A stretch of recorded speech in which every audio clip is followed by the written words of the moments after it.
Bienvenidos a Paraguay Eterno. Hoy hablaremos de algunos de los bravos defensores del viejo Paraguay, aquella república que se negaba a dejar de existir ante una injusta e infame guerra. No existe tramo alguno de nuestra geografía que no se haya defendido a sangre y fuego. Desde épocas anteriores a la independencia, los habitantes de la nación paraguaya defendieron su heredad contra toda amenaza que se cernía sobre su territorio y su supervivencia. En el transcurso de la guerra contra la Triple Alianza, en 5 años de lucha contra el exterminio, fueron cientos de miles los compatriotas quienes tomaron las armas o simplemente a pecho gentil entregaron sus vidas en defensa de un ideal de patria soberana e independiente, escribiendo así páginas de heroísmo y bravura sin igual que sobrepasan ampliamente la ficción. A partir de esta y en próximas emisiones, rescataremos del olvido a algunos de estos verdaderos héroes de la patria que encarnan el patriotismo vivido en esos años trágicos, donde el Paraguay se debatía entre su desaparición y genocidio. Te invitamos a acompañarnos y conocer la historia del Paraguay como nunca te la contaron. Bienvenidos a toda la gran audiencia de Paraguay TV. Iniciamos una emisión más de Paraguay Eterno.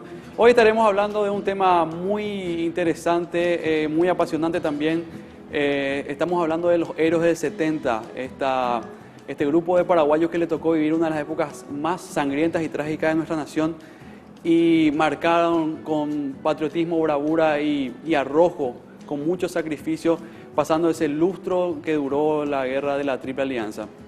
Para eso nos acompañan hoy dos invitados estudiosos de la historia e investigadores. Ellos son el licenciado Fabián Chamorro. Muy buenos días, Fabián, ¿cómo estás? Buen día, Marcelo. Buen día, Néstor. Gracias por la invitación. También está con nosotros Carlos von Horoch. Él es arquitecto y también investigador histórico. Buenos días, Carlos, ¿cómo te va? Buen día, Marcelo. Buen día, Néstor. Muchas gracias por la invitación. Un gusto para Paraguay Eterno tenerles a ustedes acá. Sabemos de su gran interés por la historia y la investigación que hace años están tomando y teniendo sobre temas históricos, específicamente sobre la Guerra Grande. Y justamente por ese motivo, hoy nos encontramos para hablar de esos héroes del 70 que les tocó vivir un momento muy crucial de la historia del Paraguay. Entre esos héroes están varios combatientes, muchos militares, otros que no, que se fueron haciendo militares en el transcurso de la guerra, pues todo el pueblo tomó las armas para defender la heredad nacional. Fabián, decinos y contanos una figura que a vos te impactó de entre todos esos héroes que ya estudiaste y los investigaste. Realmente son varias, pero si tengo que comenzar con el rango, yo empezaría con Patricio Escobar, que fue sin lugar a dudas una figura que al estar muy cerca de Caballero fue opacado, su legado fue opacado porque pelearon la misma guerra, tuvieron los mismos méritos. En la posguerra pelearon también juntos, no solamente desde las revoluciones, sino también en el área política. Y el legado de Escobar es muy grande. Fue quien prácticamente, siendo presidente ya de la República, cambió la educación en Paraguay. Y Caballero, que fue un enorme de nuestra historia, que más adelante seguramente ustedes tocarán sobre él, su figura sobresalió, murió en el mismo año inclusive, murió en el 1912 y Escobar es una figura totalmente olvidada, tanto así que sus restos están en la Recoleta y Caballero está en el Panteón de los Héroes. Y contanos un poco, Fabián, sobre qué hechos lo hacen a Patricio Escobar un héroe de la Guerra Grande. Primero tenemos que contar de que Escobar fue uno de los tantos decanes que tuvo López, el Mariscal López, y entre los decanes estaban los que eran los de acción, o sea, los que iban a misiones complicadas, y estaban los que eran más la gente de su Estado Mayor que, digamos, le asesoraba en otras cuestiones. Quiero contar una anécdota en particular para medir la valentía de este soldado. Escobar fue el que tuvo la misión de llevar la noticia de la evacuación de Humaitá, por ejemplo, donde estaban todavía un contingente enorme de nuestros hombres. Él ya estaba sobre el Piquiciri, lo que ahora es San Fernando. López lo envía, tenía que cruzar el río Paraguay, cruzar el Chaco, estamos hablando aproximadamente de 60 kilómetros a pie y otros 50 kilómetros que hizo a caballo, y salir frente a Humaitá cruzar frente a toda la línea defensiva del enemigo y llevar el aviso de la evacuación de la fortaleza. Lo hizo, cruza río, hace el primer trayecto del Chaco, lo hace a caballo. Después el caballo, se decía antes hasta matar caballos, tenías que acelerar hasta que el caballo no dé más. Ahí es donde él pierde el animal con el que iba, se encuentra con otro oficial que lo estaba esperando en Timbó, que es ahora Formosa, que está en territorio formoseño ahora, y de ahí hace la travesía caminando hasta el río Paraguay. Sale enfrente a la fortaleza de Humaitá con tanta mala suerte que enfrente de 3 acorazados. O sea, no había forma de cruzar a canoa o que alguien lo venga a recibir para que él pueda dar la noticia. Entonces, como nuestra gente, este hombre era un tipo que por lo visto era muy improvisado,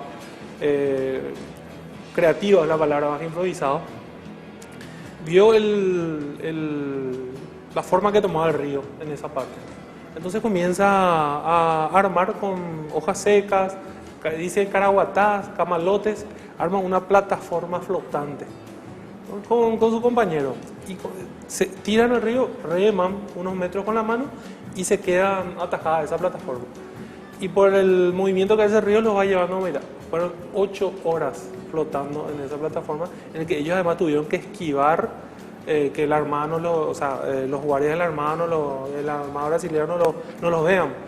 Lograron su objetivo, llegaron hasta Humaitá, que fue la noche del 23 de julio del año 1868, y al otro día se hizo la evacuación, que él coordinó también la evacuación, que fue toda una operación encubierta también, que supuestamente festejaban el cumpleaños del Mariscal López y aprovecharon para escapar por el Chaco.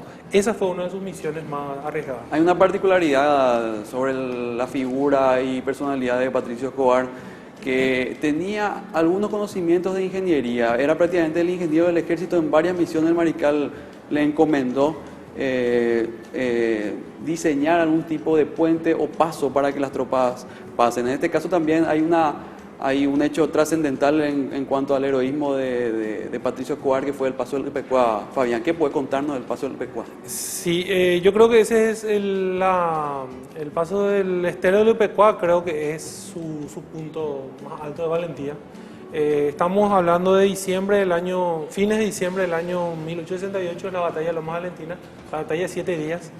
En el último día de combate, él pelea, por supuesto, en primera línea. Sale del combate con 11 heridas en el cuerpo, 11 heridas de bala, con las manos y los brazos prácticamente destrozados, una herida en el hombro y otra herida en el pecho, y aún así, él es como... Había 2 alternativas, decía un general argentino que solía escribir, era rendirte o morir peleando. Escobar tuvo una tercera alternativa y dijo, crucemos el estero. Para que la gente entienda, estamos hablando de un estero que tiene 45 kilómetros de extensión, que va desde Villeta, Potrero Mármol es la zona, hasta Carapeguá. Son 45 kilómetros de agua, víboras, otros animales ponzoñosos, el hambre, las heridas. Bueno, él se animó y rescató más de 300 hombres por ese camino que él tomó. Él llega a Carapeguá y una vez que llega a Carapeguá improvisa unas embarcaciones que se llaman pelotas, que hizo con cuero vacuno que encontró en el área, mandó matar los animales, de esa carne manda a hacer alimentos para los que iban llegando y a los que iban a ir a rescatar también, y creo que hizo 6 o 8 pelotas del cuero vacuno, y con eso van por el estero para rescatar a los otros sobrevivientes. Él fue el último que salió después del estero, trayendo a esa gente. Estamos hablando de más de 300 personas que salvó. A los malheridos los destinó a Piribebuy, donde estaba la tercera capital ya de la República, provisoria, y los sanos fueron por distintos caminos a Curra para presentarse a pelear nuevamente. Sí, realmente es una historia emocionante la de esa huida, o mejor dicho, el rescate que realizó Patricio Escobar en ese tiempo mayor del Ejército Nacional, que al llegar y presentarse frente al Mariscal López con todas sus heridas, luego cae desvanecido. El mariscal Francisco Solano López ordena que Parodi le quite una foto que queda para la posteridad justamente con todas las heridas. Sí, Domingo Parodi era médico y también tenía, en serio, la máquina fotográfica con la que inmortalizó no solamente a Escobar, sino a muchos otros oficiales. Cuando lo ve llegar López con su casaca acribillada, porque la casaca estaba completamente acribillada, y él con los brazos vendados por las heridas, le pide por favor al médico que inmortalice ese momento con la mano sobre la espada, con la mano más lastimada sobre la espada y el resto del cuerpo cayendo. Y él dice que fue llegando ahí con fiebre, muy cansado por todo ese trayecto que le tocó. Estamos hablando de distancias. De Carapeguá él se va a Cerro León, que es Pirayú, y de Pirayú se va a la zona ya llegando casi a Cacupé, la zona de Ascurra. Y en aquella época con los caminos, ahora en auto puedes hacer Asunción en 1 hora y media. Estamos hablando también de un trayecto donde no había alimentos, donde podía también encontrarse con el enemigo en un país ya totalmente ocupado, con todos los peligros que significa eso. Bueno, realmente es increíble la historia de heroísmo de Patricio Escobar, Néstor. Y otro tema destacable, no solamente de Escobar, sino de muchos comandantes en esa guerra, es que muchas veces ellos se vieron aislados de la comunicación con sus comandantes, con el mariscal específicamente, y con su tropa, y ellos tuvieron que hacer lo que muchos autores llaman la tecnología de crisis, ¿no? Que tuvieron que improvisar muchas situaciones, pero afortunadamente en la mayoría de los casos salieron bien de esas situaciones peligrosas. Justamente Escobar, como contó Marcelo, fue el último ingeniero del ejército. Él era un autodidacta. Hasta eso habíamos perdido por el trayecto. Y él improvisa unos puentes para llegar a Cerro Corá. Improvisa los puentes sobre algunos riachos que eran brazos de la Quidabam, y sobre la Quidabam mismo manda a desmontar una parte, y él dirigía las construcciones improvisadas porque tenía que cruzar las carretas, no eran solamente los hombres, tenía que cruzar las carretas, tenía que cruzar niños, mujeres, enfermos, heridos. ¿Sabes? Sí, era un genio de la improvisación, era Escobar, en serio. Volvemos con más Paraguay Eterno, realmente muy emocionante lo que fue el relato de ese heroísmo de Patricio Escobar, así como cuántos paraguayos que quizás no conoceremos jamás, su historia no fueron registradas en ningún libro, pero estuvieron ahí y hicieron lo que hicieron por su patria. Carlos, en todo este tiempo de estudio que tuviste sobre la guerra de la Triple Alianza, ¿qué héroes te llamaron la atención y qué podrías contarnos de estos? Bueno, la verdad que son muchos los héroes que nos llaman la atención. Paraguay tiene una colección de héroes, quizás la más grande que haya en la humanidad. Y en el periodo que me encuentro investigando, encuentro 4 personajes que me parece que el conjunto de ellos lo dice todo. Entre ellos está el mayor Martín Urbieta, que para mí es uno de los grandes tácticos que tuvo el ejército paraguayo.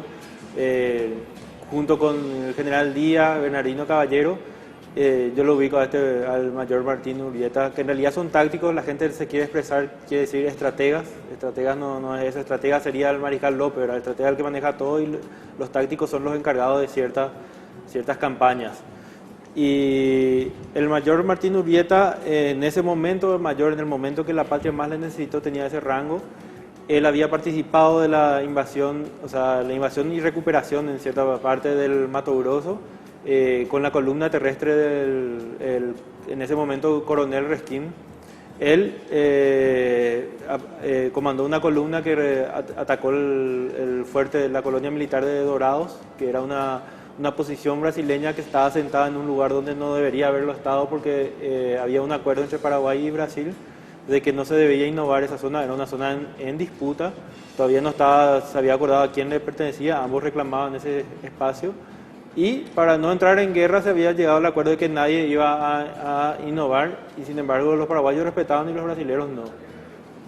En el momento de declararse la guerra y que las tropas paraguayas entran en acción, el mayor Urbieta avanza a esa posición y ahí hace una intimación al jefe, que es un oficial brasileño de nombre Antonio López, que se niega y muere heroicamente en la defensa de su patria, de su deber. Urbieta, como es muy reconocido por los brasileños como un comandante muy humanitario, muy caballeroso, ordena que se lo entierre con todos los honores militares y respeto, y eso lo tienen en cuenta los brasileños. En esa columna también participó el capitán Blas Montiel, que era prácticamente el brazo derecho, el brazo ejecutor del mayor Urbieta.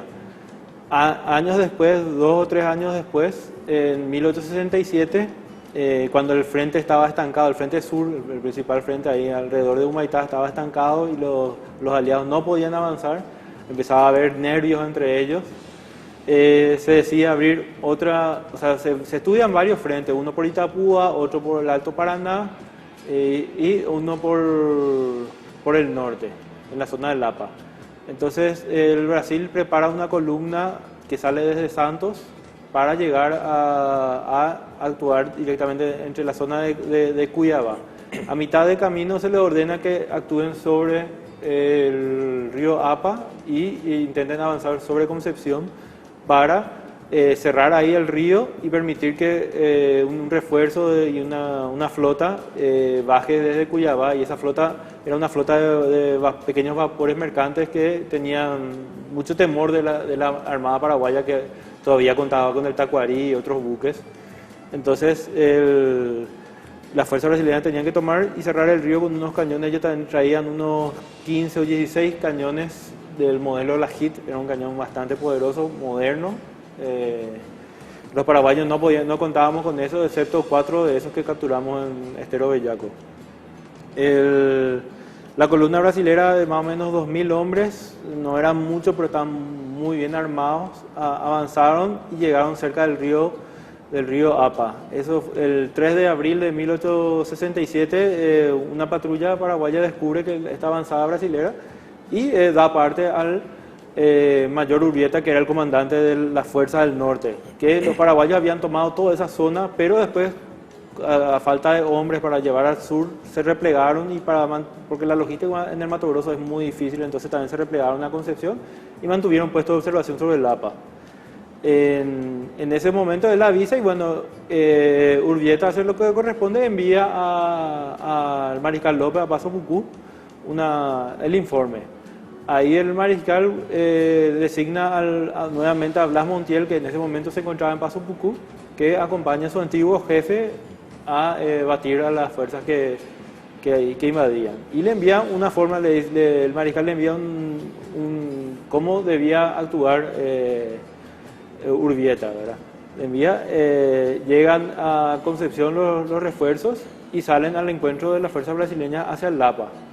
El Urbieta tenía la orden de dejar que los brasileños penetren todo lo que puedan, así la logística de ellos sea más difícil, más dificultosa, y no entablar el combate directamente hasta que sea necesario. Llega en un momento en la estancia Laguna, una de las estancias de la Patria en el norte, que Urbieta piensa que es el lugar adecuado porque tiene una elevación donde poner su artillería y esperar el ataque, y ahí se traba un combate.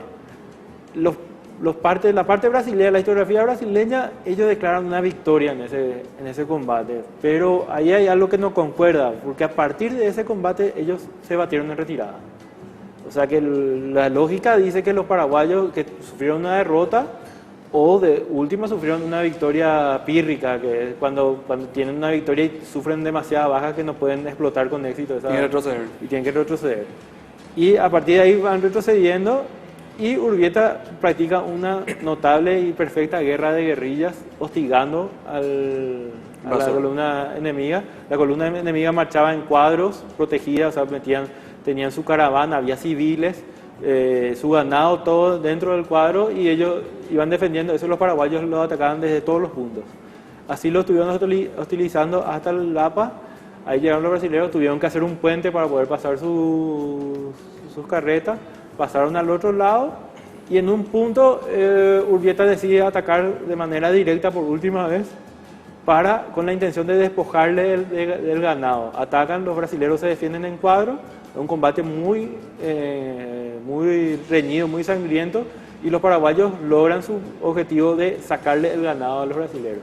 A partir de ahí la columna brasilera se queda prácticamente sin alimentos y tiene que hacer una acelerada retirada, y es siempre hostigada en una insólita persecución, porque los paraguayos los perseguían por enfrente. O sea, el perseguido iba atrás, los paraguayos se pusieron adelante y empezaron a despejar todo el ganado que había en el camino, todas las carretas que venían en ayuda a ellos empezaron a dispersar, y entonces los brasileños no recibieron auxilio, y así fueron durante 400, 500 kilómetros, fueron hostigados, los paraguayos le cerraban el paso, le prendían fuego al pastizal, los brasileños tenían que evadirse, sufrieron peste del cólera, hambre. O sea, lo que la historiografía, la parte que la historiografía piensa que el soldado brasileño sufrió más, y es el único episodio de la guerra que fue llevado al cine en el Brasil. Hay una película de 1931, Alma del Brasil, es muda, y es la única película que hicieron los brasileños sobre la guerra de la Triple Alianza, así enteramente. Nosotros siempre nos preguntábamos por qué ellos no hacen novelas, y ellos decidieron que eso fue lo que más sufrieron, y las tropas del mayor Urbieta y el capitán Montiel, que era el brazo ejecutor, le hicieron eso, ¿verdad? Ellos buscaban llegar a los distintos poblados, porque en los poblados había abastecimientos, pero los paraguayos siempre se anticipaban y incendiaban se incendiaban el pueblo y se llevaban los suministros, y es que no le incendiaban. En un momento dado llegaron a donde ellos pensaban que iba a ser su salvación, que era Noyac, y al llegar ven todo incendiado menos la iglesia, ¿verdad? Entonces dice que había un sol tan fuerte que muchos brasileños querían refugiarse en la iglesia. Entonces dice que cuando se van y abren la puerta estalla una bomba y mueren muchísimos. Ahí se piensa que los paraguayos le dejaron una bomba, un proyectil de artillería con alguna pistola activada, que cuando se abre la puerta, y eso es la guerra de guerrilla, atentados, persecución, hostigamiento. Urbieta utilizó esa para evitar tener muchas bajas.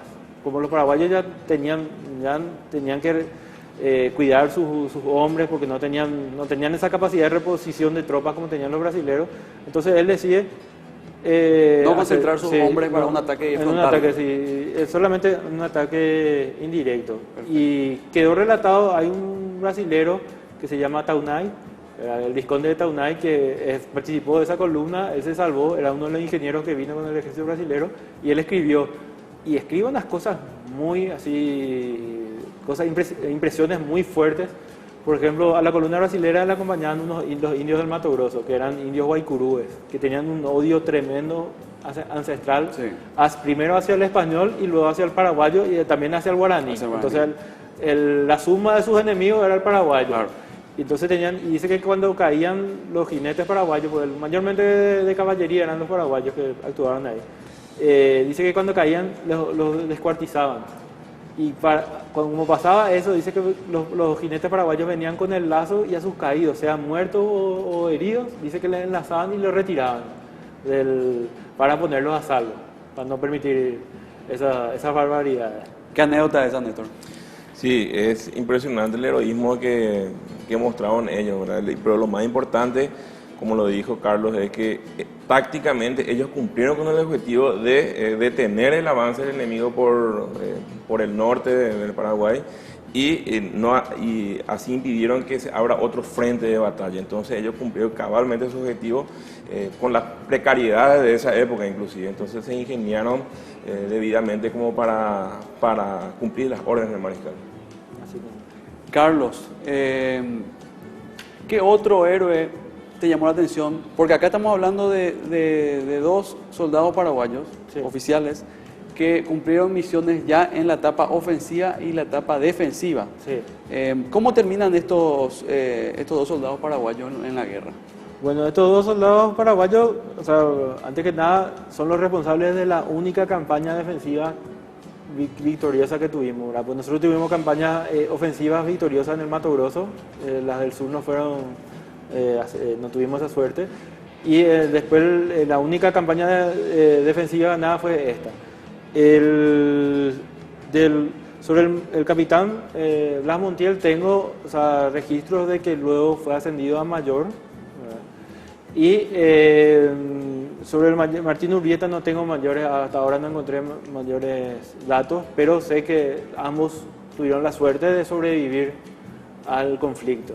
O sea, es raro encontrar justamente un jefe y otro jefe que hayan sobrevivido, porque sabemos el porcentaje de soldados que sobrevivieron es muy bajo. Y sobrevivieron y sirvieron luego en la posguerra, pero son prácticamente olvidados por nuestra historiografía. No sé por qué, ¿verdad? Quizás no tuvieron una participación política muy importante después. Muchos son los héroes olvidados, muchos son también quizás por los registros que no terminaron de quedar asentados, muchos archivos, la nación destruida, pero justamente es la labor de los nuevos historiadores, jóvenes paraguayos, revisionistas también, que buscando entre archivos viejos, archivos en el exterior, en el extranjero, pueden conseguir y pueden descubrir estos héroes que son olvidados lastimosamente por no existir esos datos concretos. Pero bueno, estamos en una época de revisionismo y al cumplirse 150 años de la firma del Tratado Secreto de la Triple Alianza, salen estas nuevas historias para bien de la ciudadanía.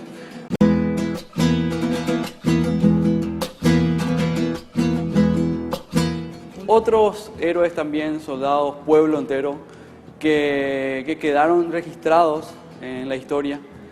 Muchos de estos también llegaron a Cerro Corá. Quizás fueron pocos ya.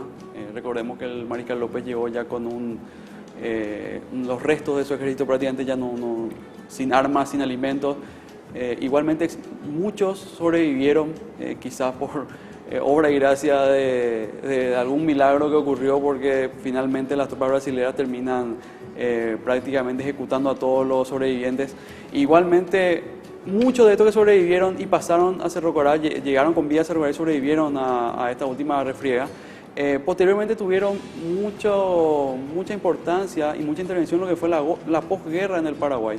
Estamos hablando entre otros de José Falcón y Cirilo Solalinde. Fabián, ¿de qué nos podés hablar de estos dos paraguayos?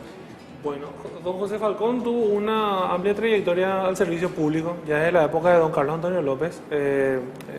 Desempeñó varios cargos e inclusive él fue el presidente del Congreso que nombra a Francisco Antonio López como mariscal y declara la guerra a Argentina. Después estuvo también los tribunales de San Fernando. Él tuvo cuestiones administrativas, fue la que fue cuidando a lo largo de la guerra, jurídicas y administrativas. Y después está don Cirilo Solalinde, el doctor Cirilo Solalinde, que fue el médico que lo salva y que lo cuida al Mariscal López en Paso Pucú cuando la epidemia de cólera. Cuenta un relato inclusive de Centurión sobre eso, en el que evita que tome agua que lo iba a matar. Entonces, una persona que lo acompañó al Mariscal hasta Cerro Corá.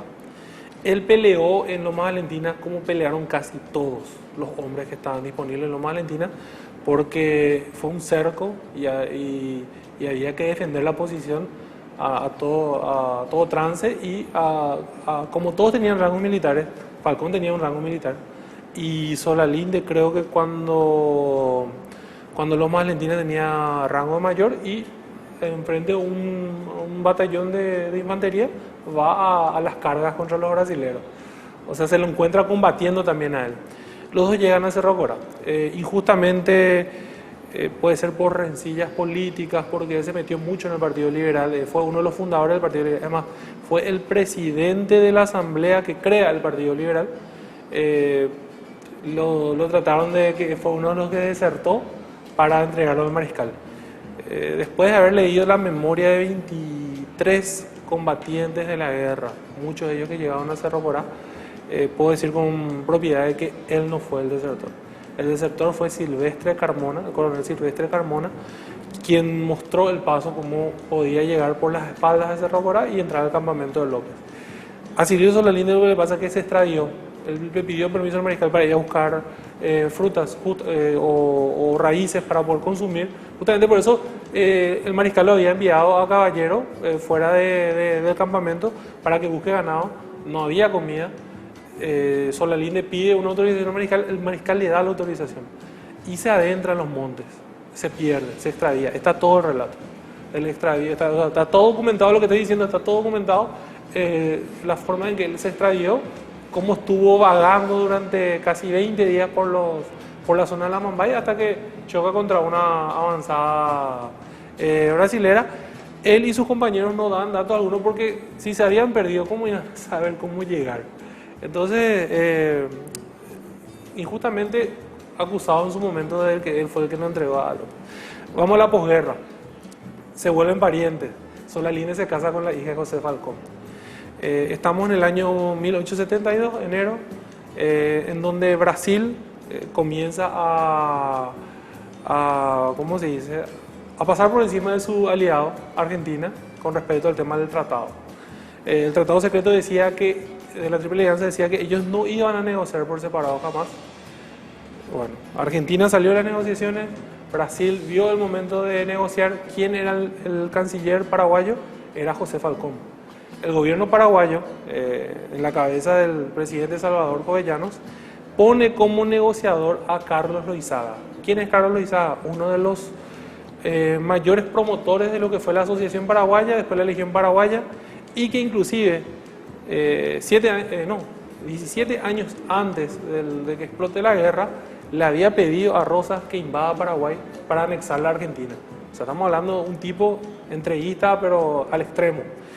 Bueno, él al principio comienzan las negociaciones entre los tres, el Barón de Cotegipe por parte de Brasil y Cirilo Solalinde con Falcón por el lado de Paraguay. Tuvo problemas siempre Falcón en llegar. ¿Por qué? Porque Loizaga de la postura que había que entregar lo que había que entregar para que Brasil esté contento. Esa era la postura, sencilla era. Y Falcón no, Falcón tenía la forma de mostrar, no tenía documentos, porque hay que acordarse que Brasil robó nuestros archivos en esa época. Él de memoria armó los territorios que nos correspondían, la población que teníamos, la producción que teníamos antes de la guerra, de memoria hizo todo eso. Y Brasil, ¿qué hace? Como el otro era entreguista, entonces lo sacaron de las negociaciones. Él por dignidad le pide a Brasil, bueno, si nos van a sacar al territorio, por lo menos condónenos la deuda de guerra, que también iba a ser gigantesca. Y ahí directamente lo ignoran. Él que hace por dignidad se retira de la Cancillería. El gobierno no nombra canciller a Loizaga. Loizaga a los 3 días entrega los territorios que comprenden entre el APA y el Río Blanco, ricos en yerbales. ¿Dónde entra Solalinde en todo esto? Ese tratado firmado por Loizaga y Cotegipe tenía que ser ratificado por el Congreso. El Congreso se reúne en una asamblea secreta, todo el Congreso. La única voz de protesta que se encontró en el Senado fue la de Solalinde. Solalinde defendió, primero rechazó que la asamblea que la sesión sea secreta, que la ciudadanía tenía que saber lo que se iba a tratar ahí. Bueno, no logran una mayoría, hubo sobornos ahí, evidentemente, 26 contra 4 fue. Después unos días en el periódico salió una pequeña noticia en el diario en el que decían que Solalinde no estaba bien de la cabeza. O sea, lo comenzaron a perseguir hasta el punto que él tiene que renunciar al Senado un tiempo después. Fue vergonzoso. Yo tengo todo el relato, lo transcribí, que lo voy a compartir en algún momento también. Quizás las redes sociales tengan mucho más impacto de eso. Pero la entrega de nuestros territorios del norte tienen que ver con una cuestión de soborno. Definitivo. Lastimosamente nos faltan los documentos que Brasil hasta ahora sigue guardando, o sea, sus propios documentos que siguen guardando, como para que podamos saber cuánto costaron Juan Bautista Gil, Loizaga y todo ese grupo de senadores que entregaron nuestros territorios, sencillamente. Tenemos que recordar también, Marcelo y Fabián, ¿verdad?, que en esa época en la época de la negociación que vos estabas relatando, Asunción y prácticamente todas las ciudades del Paraguay estaban ocupadas por el ejército aliado, especialmente el ejército brasileño. En ese sentido prácticamente no había libertad como para negociar un tratado en esas condiciones, pero con el agravante incluso también hubo un soborno a los legisladores, ¿verdad? Probablemente, porque no se entiende que en una sesión un tratado de semejante alcance, en el que nosotros perdíamos unos territorios, miles y miles de kilómetros cuadrados rectos en yerbales y otras riquezas, y un territorio que Paraguay demostró que era suyo desde la época de Don Carlos inclusive. Entonces, evidentemente hubo algo raro en esas negociaciones y nuevamente volvemos, los dos sobrevivientes de Cerro Corá son los dos que defendieron nuestra soberanía en aquel aciago año 1872. Así como decís, Fabián, realmente tanto Cirilo Solalinde y José Falcón, que la historia los une bajo el mando de Francisco Solano López, sobreviven a Cerro Corá, posteriormente siguen trabajando, siguen haciendo en el Estado paraguayo, cumpliendo funciones públicas, y rápidamente hay otra persona también que sobrevive en Cerro Corá, y que ya lo nombraste, estamos hablando del coronel Juan Crisóstomo Centurión, de gran labor posteriormente en la posguerra. Centurión tuvo una participación, como él tenía como una cuestión más de auxiliar del mariscal con respecto a notas, toda la forma militar. Combatió en Loma Valentina, como te dije, casi todos combatieron en Loma Valentina porque no había soldados. Cuenta en sus relatos, otra cosa que hay que decir. Centurión es el que deja la mejor memoria sobre la guerra de la Triple Alianza de nuestros combatientes. De nuestros combatientes escribieron Francisco Isidro Resquín, escribió Silvestre Aveiro, Thompson también, que era un inglés pero que peleó por el Paraguay, y Centurión, que dejó una obra completísima sobre la guerra. Él pelea en Cerro Corá. Cuando ve, el mariscal dice que está, yo uso la palabra choqueado, no dice choqueado por supuesto, las balas pasando ya al lado de él en el campamento, varios de sus hombres muriendo a su lado, y él dice que lo mira a un oficial, que según Carlos me dijo era el mayor Vera, y dice, qué bien que está sableando Vera, dijo. Y en ese momento era como que los oficiales que lo acompañaban tomaron la valentía y atropellaron también. Organizaron unos hombres que estaban en el campamento, apoyaron a la sableada de Vera y pudieron sacarle al ejército brasilero ese primer día de la batalla de Lomas Valentinas. Su otra participación guerrera ya es en Cerro Corá, donde él hace la última defensa paraguaya al mando de los rifleros, que ya era también las últimas tropas que habían con lanzas y con fusiles. Recibe un balazo que le atraviesa la cara, la mandíbula, le rompe la lengua, le rompe una parte de los dientes, cae por supuesto con eso, sobrevive a Cerro Corá en esas condiciones, vuelve muchos años después, creo que ya vuelve en el 87, 88, y se suma de lleno a la política paraguaya, entra dentro del Partido Colorado y es uno de nuestros primeros defensores en el rechazo.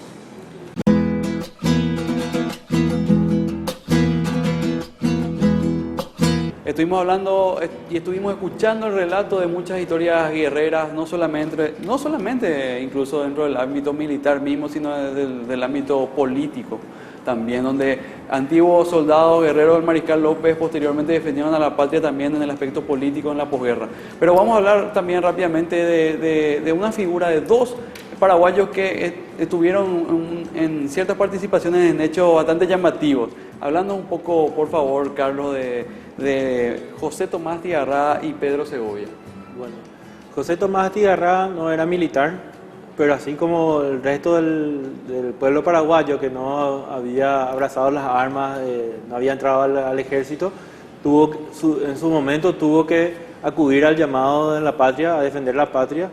Y bueno, fue ya en los últimos años de la guerra, en 1869, cuando los paraguayos ya estaban sobre la cordillera y el resto estaba ocupado por los brasileros. El Mariscal López dicen que vio que los aliados usaban la vía férrea, los aliados habían traído un tren de Argentina para poder usar la vía férrea como medio logístico para avanzar.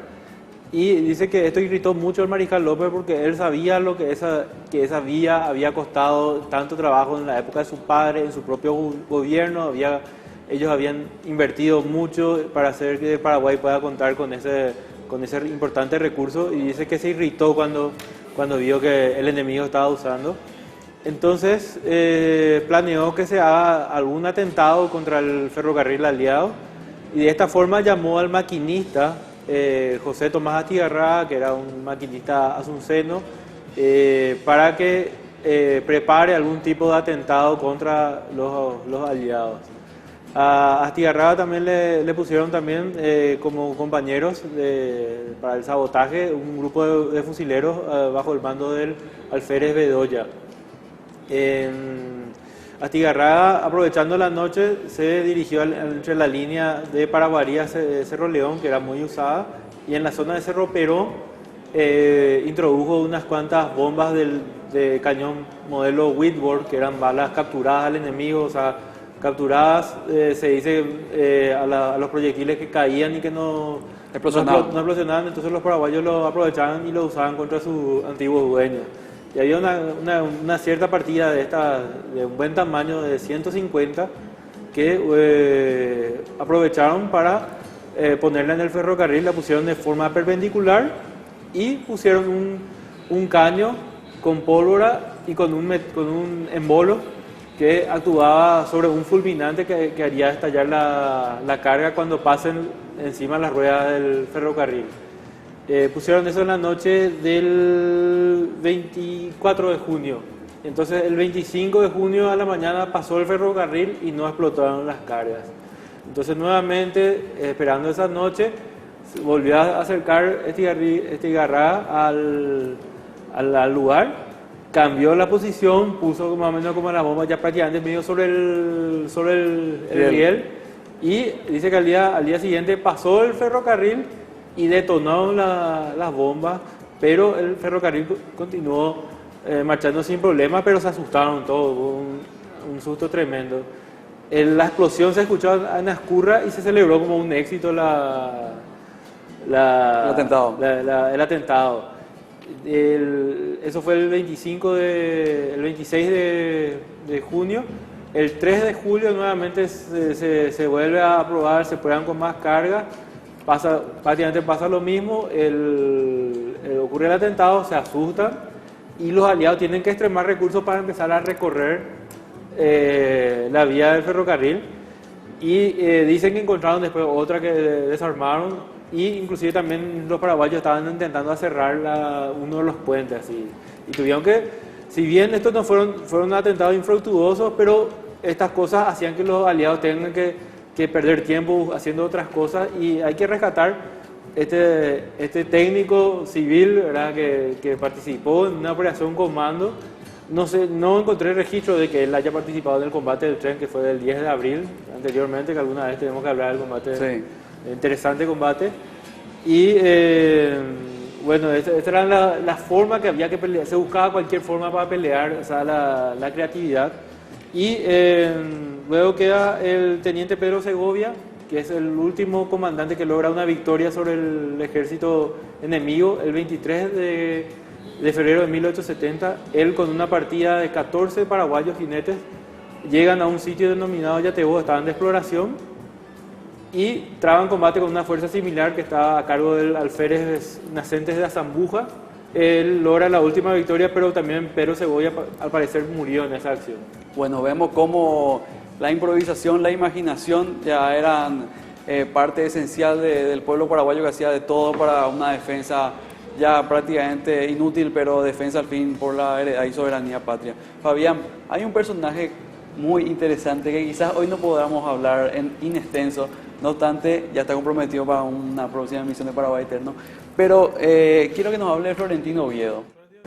El coronel Oviedo fue uno de los hombres más, ¿cómo se dice?, más bravos de nuestro ejército. Era un hombre chiquitito, no llegaba al 1,70 m. Se alistó al ejército paraguayo en febrero del 64 y peleó en todas las batallas más grandes del 66, que son Estero de Yaco, Tuyutí, Curupaytí. Estuvo en todas las peleas. y con una peculiaridad, en casi todas salió herido. De todas las batallas salió con una herida el bravo Coronel Oviedo. Y así fue llegando en Lomas Valentinas.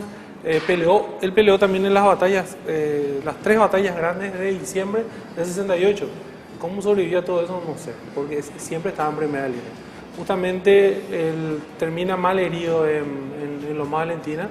No recuerdo cuál de los días porque se peleó 7 días. Y su última acción guerrera lo tiene en Acostañú, donde valientemente hace él con otros 2 hombres una carga de caballería contra toda la caballería brasileña, que eran en ese momento, estamos hablando de por lo menos un regimiento brasilero, 200 caballos aproximadamente. Se va y pierde su cabeza su caballo y él cae. Por eso nada más lo pudieron agarrar, con las heridas del cuerpo que él tenía, más que había muerto el caballo, y le permiten mantener su espada por cómo había peleado ese día, que era un honor. En la posguerra, o sea, estamos hablando ya muchos años después, él sobrevivió y vio la guerra del Chaco. Y cuando se hace la convocatoria por radio, desde Coronel Oviedo viene con 2 ayudantes y dice que va llegando a caballo en lo que ahora es el Parque Bernardino Caballero para presentarse. Para ver qué le dicen. Porque en la convocatoria decía todos los hombres mayores de tal edad. Y él era mayor de esa edad. Entonces va llegando, se presenta, y el ejército paraguayo utilizó de alguna manera como una propaganda y lo llevó a reunirse con muchos oficiales donde él contaba su historia.